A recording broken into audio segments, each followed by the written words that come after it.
अस्सलाम वालेकुम Pakistan, welcome to power show with Maliya Hashmi, watching my YouTube channel. नाज़रीन, बहुत ही इंटरेस्टिंग टॉपिक है हमारी आज की डिस्कशन का, जो कि इस वक्त ड्राइंग रूम डिस्कशंस हों या डिजिटल मीडिया स्पेस सेशंस हों, पाकिस्तान के कोने कोने में ये डिस्कस किया जा रहा है कि आखिर ये newly appointed care taker prime minister Anwarul हक काकड़ कौन है, इनका क्या बैकग्राउंड है और इनकी टिल्ट किस तरफ है, झुकाव किस तरफ है। क्या ये इमरान खान के मुखालिफ हैं या इमरान खान को ठीक समझते हैं? क्या ये पीडीएम को ठीक समझते हैं या उनके मुखालिफ हैं? ये किसकी चॉइस हैं? तो दिलचस्प बात आपको बताती चलूँ ख़वातीनो हज़रात कि ये ना नवाज शरीफ साहब की चॉइस हैं, उनकी चॉइस तो इसहाक डार थे और एक्सप्रेस ट्रिब्यून से लेकर दीगर इलेक्ट्रॉनिक मीडिया चैनल्स पर भी ये डिस्कशन करवाई गई थी जानबूझ के कि डार साहब कैसे रहेंगे as caretaker prime minister. Pakistani अवाम का ठीक ठाक किस्म का गुस्से वाला जब रिजेंटमेंट से भरा हुआ रिस्पांस देखा गया तो रियासत को तो समझ आ गई कि मियाँ साहब की ये फरमाइश पूरी करनी बहुत ही भारी पड़ जाएगी। पहले 16 महीने का जो तजुर्बा है गले पड़ गया, तो मियाँ साहब की ये फरमाइश पूरी नहीं की जा सकती। लेकिन मियाँ साहब को आखिर तक बड़ी उम्मीद थी, इसलिए भी कि एक तो उन्होंने अपने लिए जो कानून साजी करवा रखी थी पीडीएम हुकूमत के आते ही कि 184 जो आर्टिकल है कॉन्स्टिट्यूशन का, उसके तहत उनको जो सज़ा दी गई, वो तो सज़ा तो उनको नैब कोर्ट ने दी थी, जो उनकी ताहयात नाअहली थी जो सुप्रीम कोर्ट ऑफ पाकिस्तान ने की थी, तो उनका ख्याल था कि वो उसको चैलेंज करेंगे और वो ख़ुद भी और जहांगीर तरीन भी ये वापस पाकिस्तान की सियासी धारे में आ जाएंगे। लेकिन कल सुप्रीम कोर्ट ऑफ पाकिस्तान ने review of judgment and orders act जो है वो उड़ा कर रख दिया, जिससे नवाज शरीफ का पाकिस्तान का चौथी दफ़ा प्राइम मिनिस्टर बनने का जो ख्वाब था वो चिकनाचूर हो गया और अब मियाँ साहब पाकिस्तान के प्राइम मिनिस्टर नहीं बन सकते इस कानून साजी के उड़ने के बाद। सो एक ज़ोरदार झटका तो मियाँ साहब को कल लगा लंदन में, और दूसरा जोरदार झटका उनको आज लगा जब उनका ख्याल था कि चलो कम से कम उनकी मर्जी का केयर टेकर प्राइम मिनिस्टर तो आ जाएगा, जिसकी वो डोरी अपनी मर्जी से उनकी डोरें हिलाएंगे और जहां दिल चाहेगा मोड़ेंगे, इलेक्शन कमीशन घर की बांदी होगा और जैसे चाहेंगे फैसले करवाएंगे।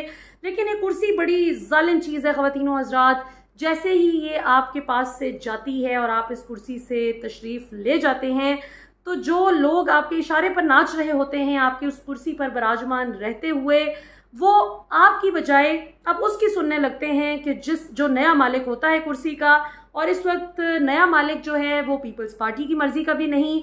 जरदारी साहब की एज पर सोर्सेज 2 नाम चल रहे थे पीपल्स पार्टी की चॉइस के, एक सादिक संजरानी साहब जो कि चेयरमैन सेनेट हैं और दूसरा नाम चल रहा था जलील अब्बास जिलानी साहब का, जो कि फॉरेन सर्विसेज में पाकिस्तान की तरफ से बड़ा मुख्तलिफ ममालिक में पोस्टेड रहे और एम्बेसडर रहे पाकिस्तान के, बड़े काम शान किए इन्होंने फॉरेन सर्विसेज में। तो ख्याल ये किया जा रहा था, ये कयास था कि इन दोनों में से अगर किसी का नाम चूज़ किया जाता है तो ये पीपल्स पार्टी की मान ली जाएगी।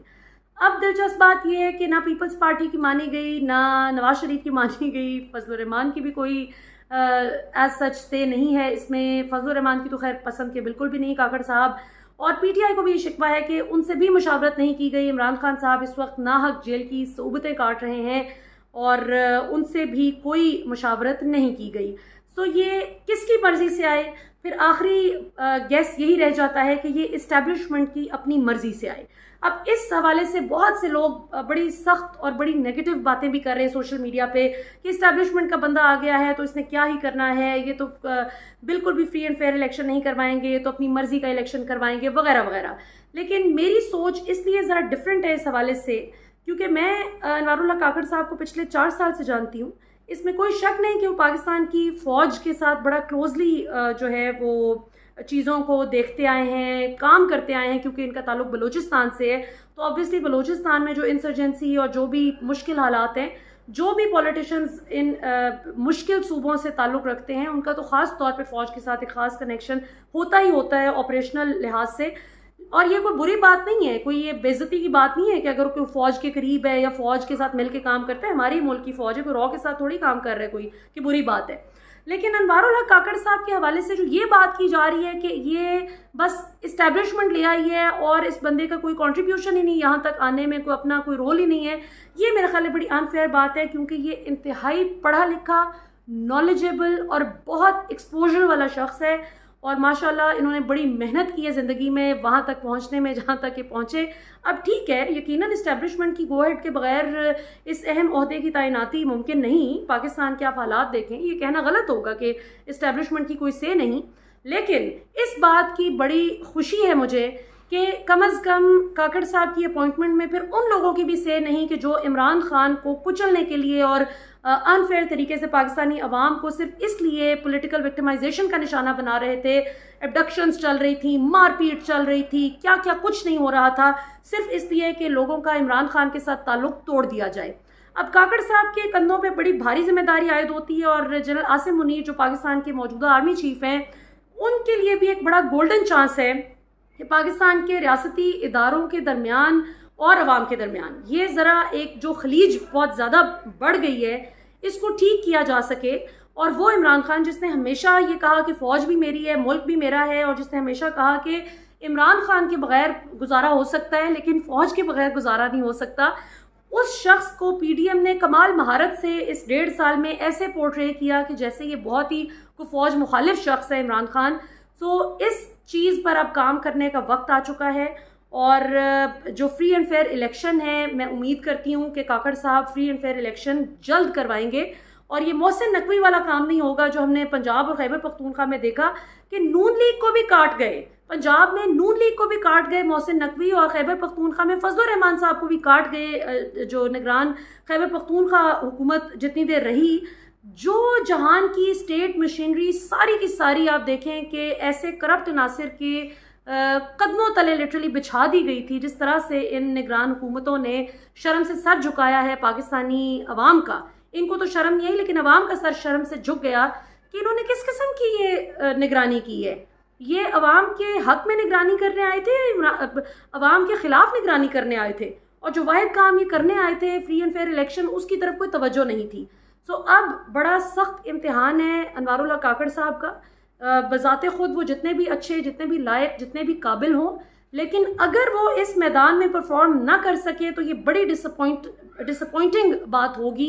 अवाम को भी मायूसी होगी और हम सब को भी होगी जो उनसे बड़ी अच्छी उम्मीदें वाबस्ता किए हुए हैं, क्योंकि इस वक्त ये वक्त की ज़रूरत है कि इमरान खान पर जो जाली केसेस बनाए गए हैं और जिस तरह से इमरान खान को उस हद से बेजा में रखा गया है सी कैटेगरी जेल में, जहाँ पे कोई किसी किस्म की बुनियादी सहूलियात भी नहीं है, जहाँ बड़े बड़े आदि मुजरिम कातिलों को रखा जाता है, वहाँ पे हमने अपने कौमी हीरो को रखा है। गजब खुदा का कि शानदाना गुलजार जैसी पाकिस्तान की कॉम्पिटेंट खातून जो बाहर से तालीम हासिल करके आई और इतना पढ़ लिख के पाकिस्तान आके उन्होंने लगभग 18 साल एज कंसल्टेंट काम किया मुख्तलिफ हुकूमतों के साथ, फिर वो MNA बनी, क्या कमाल, उन्होंने पार्लियामेंट में भी अपनी अच्छी इनपुट दी, बड़ा मेहनत से अपनी रेलेवेंट मिनिस्ट्रीज़ में काम किया।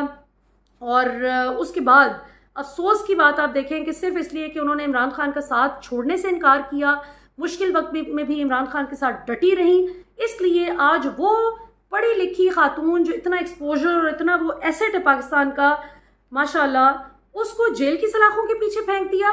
और वो मरियम नवाज जो डॉन लीग्स और पाकिस्तान की फ़ौज के ख़िलाफ़, इदारों के ख़िलाफ़ हर्जा सिराई और पाकिस्तान के खुलेआम ये कहना कि मेरे पास सीनियर जजेस की भी वीडियोज़ हैं, सीनियर बड़े अहम ओहदों पर फाइज लोगों की वीडियोज़ हैं मेरे पास जिन्होंने गुनाह किए हैं, वो धुलते नहीं, उनको याद होता है क्या क्या किया है। मतलब इस किस्म की ब्लैकमेलिंग करने के बाद और फिर ये कि चचा हुजूर की हुकूमत आने के बाद उनको ये मशवरे देती हूँ खातून कि आप सेहत कार्ड बंद कर दें जो इमरान खान ने 10 लाख रुपए का मुफ्त इलाज हर खानदान को दे रखा था। ऐसी खातून पे सारे केसेस ख़त्म, वो आज़ाद दंदनाती फिर रही हैं और उनके वालिद साहब जो हैं वो तिगनी का नाच नचाया है उन्होंने 16 महीने से पूरी पाकिस्तानी कौम को, और अब सोग मना रहे हैं कि जो झटका लग गया उन्हें बहुत शदीद किस्म का, कि कल अपनी वजारत उज़्मा का जो ख्वाब था चौथी मरतबा वो चिकनाचूर हुआ। और फिर आज इसहाक डार साहब जो उनके समधी भी हैं और मुंशी भी रह चुके हैं, बड़े मनी लॉन्ड्रिंग का वो एतराफ़ भी कर चुके हैं हुदैबिया पेपर मिल्स केस में शरीफ ख़ानदान के बिहाफ पे कि मैं करता रहा हूँ, जो काजी फाइज ईसा साहब ने बंद किया था कि जी टाइम बार्ड केस है, जबकि इमरान खान का तोशा खाना केस हद से ज़्यादा टाइम बार्ड केस है, 1095 दिन ऊपर हो गया है, लेकिन वो चला के और दलाइल सुने बगैर ही ज़बरदस्ती फटाफट सज़ा सुना दी। तो ये पाकिस्तान में जो इस वक्त शहबाज शरीफ की हुकूमत में जो जुल्म रवा रखा गया है, मैं उम्मीद करती हूँ कि इसका ख़ात्मा होगा इंशाल्लाह। पीपल्स पार्टी नून लीग और फजलुर रहमान की जो डिसअपॉइंटमेंट है इस वक्त, जो मायूसी है कि ये कौन सा शख्स आ गया है निगरान वजीर आजम, ये तो हमारे हाथ नहीं आएगा, क्योंकि बड़ा स्ट्रेट फॉरवर्ड बंदा है। इवन वो उनमें इतनी भी वो नहीं है। हमें तो होता है ना कि हम मिलते हैं तो अगर किसी की बात फनी नहीं भी लगी तो हम थोड़ा सा हंस पड़ते हैं कि ही अच्छा ठीक है, आपने सही बात की है, अच्छी चवल मारी है। काकड़ साहब इस तरह नहीं है। उनको अगर if it doesn't find whatever you saying to be funny तो वो नहीं हंसते। वो बिल्कुल काम से काम रखने वाला, ज़रा सीरियस मिजाज का आदमी है और वो डिक्टेशंस लेने वाला आदमी भी नहीं है। सो अगर इस्टेब्लिशमेंट ने उनको चूज़ किया है तो इट्स अ गुड चॉइस। लेकिन अब टेस्ट शुरू होगा आसिम मुनीर साहब का भी और इनका काकड़ साहब का भी। आसिम मुनीर साहब का इस तरह से कि अभी तक एक आम तासुर पाया जा रहा था कि चूंकि इनकी रिटायरमेंट से 2 दिन कबल अपॉइंटमेंट कर ली गई तो नून लीग जिस तरह हमेशा से आपको पता है कि वो अपनी मर्जी से पिक एंड चूज़ करती है। आर्मी चीफ की खास तौर पे जो अपॉइंटमेंट है उसमें बड़ा सोच समझ के, बड़ी प्लानिंग करके वो खेलते हैं कैलकुलेटेड तरीके से। तो ये कयास किया जा रहा था कि शायद इनको डी नोटिफाई किसी भी वक्त कर सकते हैं शहबाज शरीफ एज प्राइम मिनिस्टर। तो इनको बहुत फूंक फूंक के कदम रखने पड़ रहे हैं और हो सकता है कि कोई ऐसे भी काम करने पड़ रहे हों जो इनकी मर्जी और मंशा ना हो। लेकिन अब बहरहाल वो सारी चीज़ें क्लियर हो जाएंगी कि इन 16 माह में जो कुछ भी होता रहा, क्या उसमें पीडीएम हुकूमत प्रिडोमिनेंटली वही जिम्मेदार थी या इस्टेब्लिशमेंट भी इमरान खान और इमरान खान को सपोर्ट करने वाले लोगों के खिलाफ बायस रख के चल रही थी। ये सारा कुछ अभी आने वाले दिनों में नाज़रीन क्लियर होगा। काकड़ साहब के लिए भी बड़ा इम्तिहान है। मैं उम्मीद करती हूँ, मुझे पता है बहुत सारे कमेंट्स आएंगे कि नहीं आप ज़्यादा ही उम्मीद कर रही हैं, इस्टेब्लिशमेंट का बंदा है, इसने ये करना है। अल्लाह ताला से अच्छी उम्मीद रखें। अल्लाह ताला लोगों से बड़े बड़े अच्छे काम ले लेते हैं और अनवारुल हक काकड़ एक अच्छा इंसान है। मैं उम्मीद करती हूँ कि वो कुछ अच्छा करेंगे इस मुल्क के लिए इंशाल्लाह। और ना शुक्र करो तुसी इस हाकदार नहीं आ गए। मतलब मियाँ साहब अगर किसी बात पे रो रहे हैं, जरदारी अगर मुंह बना के बैठे हुए, तो आखिर कुछ तो अच्छी बात है ना कि जो ये लोग परेशान हैं। तो इनकी परेशानी अवाम की खुशी ही है। इंशाल्लाह आप फिक्र ना करें। बस अल्लाह करे इमरान खान पे जो बोगस केसेस बनाए गए हैं उनका भी खात्मा हो और फ्री ट्रायल का मौका मिले और एक आज़ाद और ख़ुद मुख्तार पाकिस्तान हम सब मिलके 14 अगस्त को सेलिब्रेट करें इंशाल्लाह। और वो हज़ारों की तादाद में पीटीआई के डिटेन्ड वर्कर्स उनको भी निकाला जाए जो कि पॉलिटिकल विक्टिमाइजेशन का निशाना बने। अभी तक के लिए इतना ही। आपसे इंशाल्लाह अगले प्रोग्राम में फिर बात होगी। इमरान खान साहब के केस के हवाले से भी मैं जाते जाते आपको बता दूं कि उनको भी कैसी बात है कि सज़ा देते हुए तो जल्दी से ट्रायल चला, लेकिन अब जब इमरान खान को घर का खाना मुहैया करने की बात है और अडियाला जेल मुंतकिल करने की बात है, तो अब इस बात का जो फैसला है वो पहले अगली समात पे मुकर्रर हुआ कि जी सुनाया जाएगा, फिर उससे अगली समात, कभी जज साहब की तबीयत ख़राब हो जाती है, अल्लाह ताला उनको सेहत याब करे। अब फिर यानी कि वो मामला लटक गया है, तो इसको खुदारा जल्द अज जल्द रैप अप किया जाए और इंसाफ का बोलबाला किया जाए। इमरान खान की एक रात जो जेल में है, C क्लास गंदी जेल में, वो पाकिस्तानी अवाम के दिल पर आंसू बन के गिर रही है। और ये मैं इसलिए वसूख से कहती हूँ कि मैं लोगों से मिलती हूँ, मैं देख रही हूँ क्या लोगों का फीडबैक है।